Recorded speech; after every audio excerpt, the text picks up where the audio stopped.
तो पिला माने आपण माने भल भाव थे। आज हम पढ़ा विहंग विप्लव रो 1 ରୁ 10 नंबर जाए क्वेश्चन आंसर पढ़ीदे। आउ एक्स्ट्रा क्वेश्चन आंसर कहबिनी। विहंग विप्लव एटा अष्टम श्रेणी साहित्य बहिर सेकेंड पाठ। ताहार कवि होउछंती महापात्र नीलमणि साहू।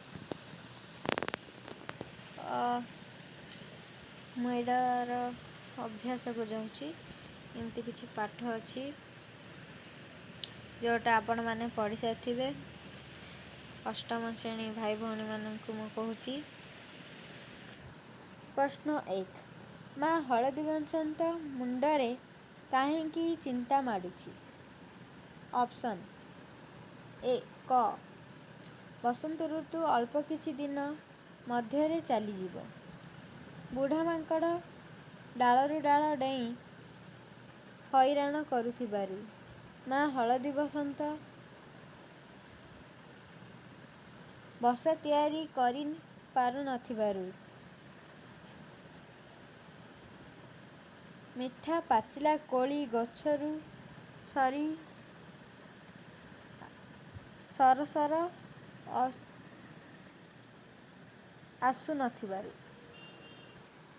डिफिकल्ट वर्ड जा देजी ए अष्टम श्रेणी नुआ जो बही जा नहीं किंतु पाठ सहज अच्छी। डिफिकल्ट वर्ड जाक मन रहिबा नहीं। खास करी इंग्लिश कथा मैं कहबी तो बहुत डिफिकल्ट वर्ड अच्छी। तो आंसर होची बसंत ऋतु अल्प किछि दिन मध्यरे चलीजिवो। कमेना से 3 थर बसा बांधिला अंडा देवा बा छुआ देवा पाई बुढ़ा मांकड़ तार बसा को भांगी दउछि। तेणु क हब आंसर। बुढ़ा मांकड़ कहा बसा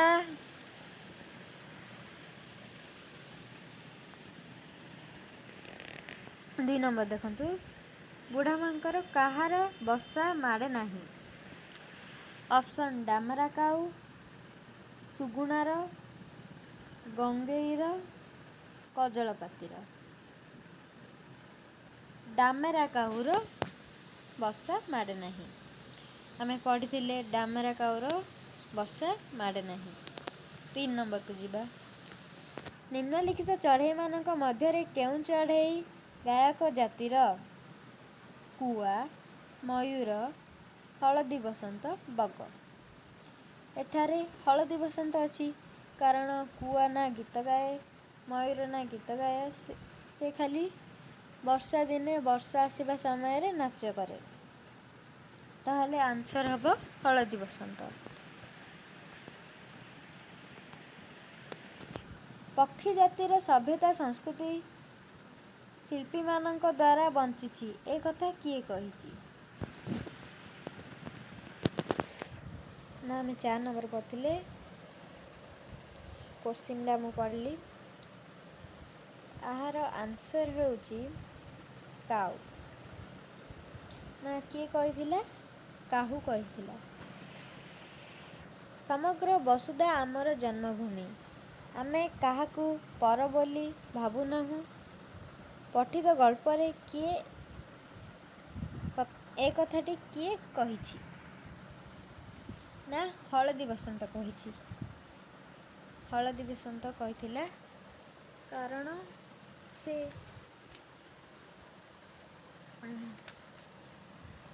कहिथिला समग्र वसुधा आमर जन्मभूमि आमे काहाकू पर बोली भाबु नाहु। 6 नंबर चढ़ई मानक मध्यरे केउं चढ़ई भल लोक की करी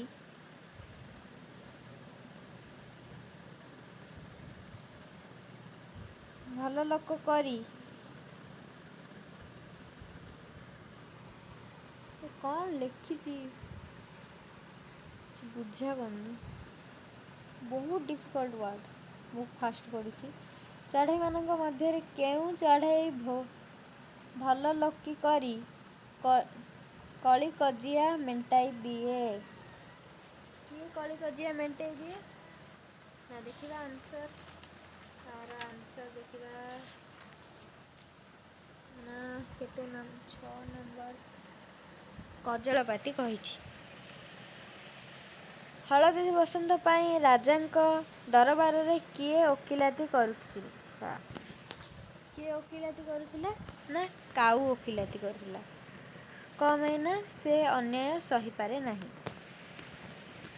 8 ନମ୍ବର ପ୍ରଥମେ ରାଜାଙ୍କର କେଉଁ ରାୟ ଶୁଣିବାକୁ ଚଢ଼େଇମାନେ ଆନନ୍ଦରେ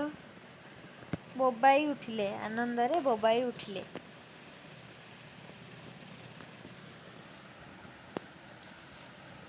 ଦୋଷୀ ବୁଢ଼ା ମାଙ୍କଡ଼କୁ କଠିନ ଦଣ୍ଡ ଦିଆଯିବ। ଏ ରାୟ ଶୁଣି ପକ୍ଷୀ ଚଢ଼େଇମାନେ ଆନନ୍ଦରେ ବୋବାଇ ଉଠିଲେ। ରାଜା ନିଜର ରାୟ ବଦଳାଇ ଦେବାର କାରଣ କ'ଣ? ନା କାରଣ କ'ଣ? ଲାଞ୍ଚ ସ୍ୱରୂପ ଗୋଟିଏ ପାଚିଲା ପଣସ ଲୋଭ ଯୋଗୁଁ। ନା ବୁଢ଼ା ମାଙ୍କଡ଼ ଭଲୁକକୁ ଲାଞ୍ଚ ଦେଇଥିଲା ଗୋଟିଏ ପାଚିଲା ପଣସ, ସେଥିପାଇଁ ସେ ନିଜର ରାୟ ବଦଳାଇ ଦେଇଥିଲେ। କେଉଁଥିପାଇଁ ଚଢ଼େଇମାନେ ଆହୁରି ରାଗିଗଲେ? ରାଜା ମନ୍ତ୍ରୀ କର୍ମଚାରୀଙ୍କୁ ଖୁମିବା ଲାଗିଲେ। ନା କ'ଣ ପାଇଁ?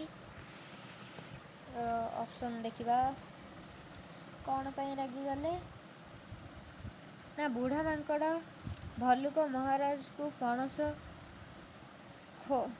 ଖୋସା ଖୁଆଇ ଦେବାର ଦେଖି। ନା ସେ ତାକୁ ଚୋପା ଛଡ଼େଇ ଦେଉଥିଲା ନା ଖାଇବାକୁ, ସେଇଟା ଦେଖି ସେ ରାଗିଗଲା। ଏତିକି ଥିଲା ଆମର ପ୍ରଶ୍ନ। ଭିଡ଼ିଓ ଯଦି ଭଲ ଲାଗିଥିବ ଲାଇକ୍ ସବସ୍କ୍ରାଇବ୍ କରିନେବେ।